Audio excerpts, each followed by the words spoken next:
اچھا، اس میں ایک اور جو اوڈیسی کے بارے میں ایک سوال جو ہے نا بڑا اہم یہ ہمارے سامنے اٹھتا ہے کہ وہ کیا چیز ہے جو اوڈیسی کو کلاسک بناتی ہے.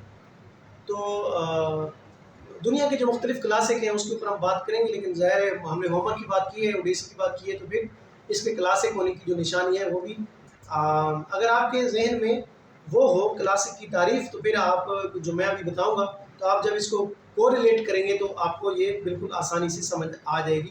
اور سوال یہ ہے کہ اوڈیسی کلاسک کیوں؟ ایک تو یہ ہے کہ اس کی وقت کا اور اس کی ورتھ کا آپ اندازہ اس بات سے لگا سکتے ہیں کہ جیسے حافظ شیرازی کا دیوان ہے، اس سے ہندوستان ایران کے لوگ جو ہے وہ فال نکالا کرتے تھے اور اپنی قسمت کا حال معلوم کرتے تھے. تو یہ فال کیسے نکالی جاتی ہے یہ کسی اور موقع پہ پھر صحیح اگر آپ اس کے بارے میں جاننا چاہیں گے. تو یہ اتنی یعنی اوڈیسی کی حیثیت جو ہے نا وہ ایسی ہی تھی جیسی حافظ کے دیوان کی تھی. لوگ یہاں اس کتاب سے یا اس نظم سے جو ہے وہ قسمت کے حال معلوم کرتے ہوتے تھے.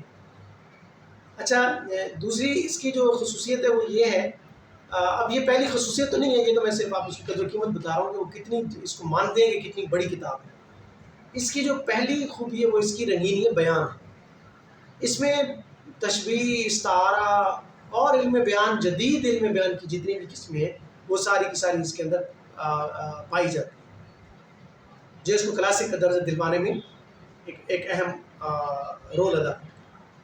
دوسرا اس میں یہ کہ اس میں فلسفیانہ نکات بہت زیادہ بیان کیے گئے ہیں، اور اتنے بیان کیے گئے ہیں کہ بعد میں یورپ والوں نے فلسفے کی جو بنیاد ہے اس میں سینکڑوں کتابیں جو ہیں وہ لکھ دیں ان نکات کی وجہ سے. خود یونانیوں نے بھی لکھی، اور آپ کو پتہ ہے کہ یونانی فلسفہ بہت مشہور ہے، اور مشرق کا فلسفہ بھی ہے اور عرب کا فلسفہ بھی کہا جاتا ہے کہ یہ یونانیوں سے مرغوب ہے یا ماخوذ ہے، یا آپ کہہ سکتے ہیں کہ اس سے اثر انداز یعنی اس پہ ہوا ہے فلسفہ. تو فلسفیانہ نکات اس کے اندر بیان کیے گئے. دوسری اس کی خوبی یہ ہے جو اسے قریب کرتی ہے. تیسری یہ کہ اس کے اندر روحانیت ہے. اب روحانیت والوں نے جب یعنی جب مذاہب یعنی ظاہر اس کے بعد کرسچینٹی آئی، پھر اس کے بعد اسلام آیا، اور پھر اس سے پہلے جو مذاہب تھے اور جو بعد میں آئے سب نے اسپرچولیزم کے اوپر ظاہر مذاہب بہت زیادہ زور دیتے ہیں. تو جو اسپرچولیزم کے جو پیروکار تھے یا جو ان کو ماننے والے تھے انہوں نے بھی اس نظم کے اندر سے بہت سارے نکات لیے، اور خاص طور پر روحوں کو بلانا. اس میں تو ایک باقاعدہ یورپ میں فرقہ بھی ہے جو روحوں کو باقاعدہ بلایا جاتا ہے اور وہاں سے سوال و جواب ہوتے ہیں. تو اس کے اوپر بھی بہت زیادہ کتابیں، بہت زیادہ کام ہوا جدید یورپ میں، اور جدید علوم کے اندر بھی یہ دار آئی. تو ایک نقطہ اس کے اندر روحانیت کا بھی ملتا ہے. پھر اس کو ساری دنیا کے جو شعراء ہیں جتنے بھی بڑے بڑے ہیں ان سب نے کہا ہے کہ یہ ماسٹر پیس ہے، اور اس کا جو شاعر ہے وہ بہت بڑا مہان آدمی تھا.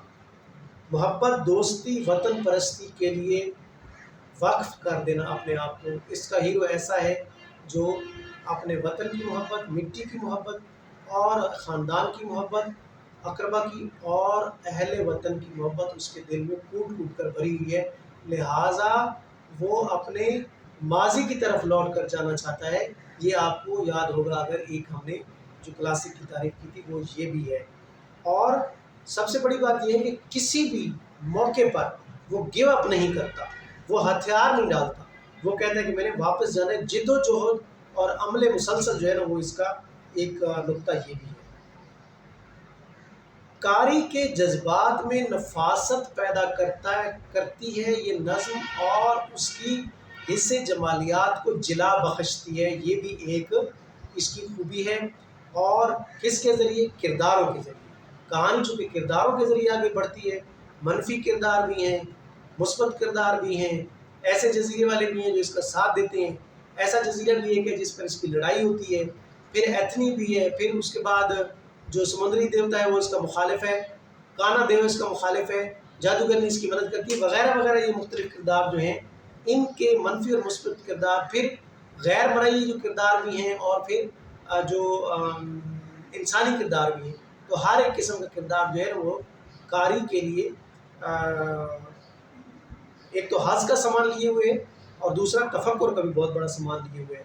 یہ شاعری کے زیر اثر مختلف اصناف سخن کا جو فروغ ہوا یونانی ادب میں، وہ بھی اوڈیسی کی دین ہے، اور خاص طور پر اسے یونانی میں کہا جاتا ہے اوڈ، اور ہمارے یہاں کہا جاتا ہے گیت۔ تو گیت کی جو رسم ہے، اور پھر اس میں جو دو گانے ہوتے ہیں جس کو ڈویل کہا جاتا ہے، تو یا کورس میں جو گانے گائے جاتے ہیں، جن ساتھ جو مل کے جو گانا گایا جاتا ہے، اس کی جو ترویج ہوئی، اور بعد میں پھر جو ڈرامے نے اور اسٹیج ڈرامے نے اور باقی جو ان کے ہاں علوم نے ترقی کی، وہ بھی اسی کی دین ہے۔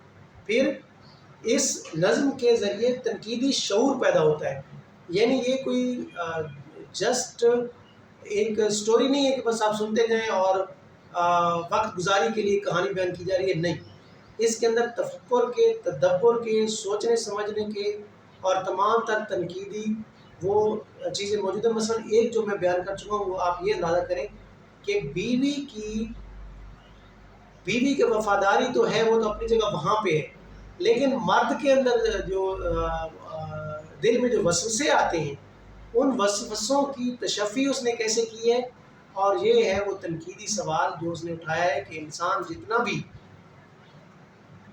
قریبی ہو، اس کے دل میں کوئی وسوسہ جب پیدا ہوتا ہے تو اس کی وہ تشفی چاہتا ہے، اس کی وہ تسلی چاہتا ہے، جب تک اس کی تسلی نہیں ہوتی وہ پھر چین سے نہیں بیٹھتا۔ تو اس کے اندر بہت سارے، یہ صرف میں نے آپ کو ایک مثال دی ہے، تنقیدی چیزیں اس کے اندر موجود ہیں۔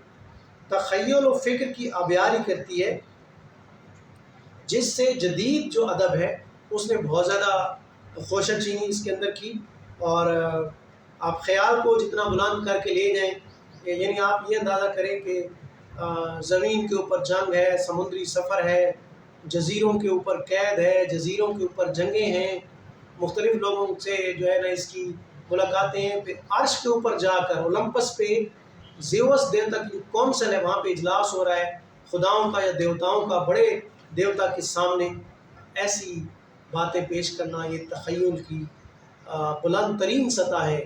اور اس کو کسی اور جو ہم کسی اردو شاعر کے بارے میں، کلاسک کے بارے میں بات کریں گے تو میں اس نقطے کو مزید بھی آپ کے سامنے وضاحت سے کھولوں گا۔ پھر اس کے بعد یہ ہے کہ یہ جو نظم ہے، اس کی جو اثر پذیری ہے، اس سے بھی اندازہ لگایا جا سکتا ہے کہ یہ کتنی پاورفل ہے، کہ دنیا بھر کے ادب کو اس نے متاثر کیا۔ اس وقت آپ اس کو چیک کر سکتے ہیں بلا مبالغہ، دنیا میں شاید ہی کوئی ایسی زبان ہو جس میں لٹریچر پڑھایا جا رہا ہو اور وہاں پر اوڈیسی نہ ہو۔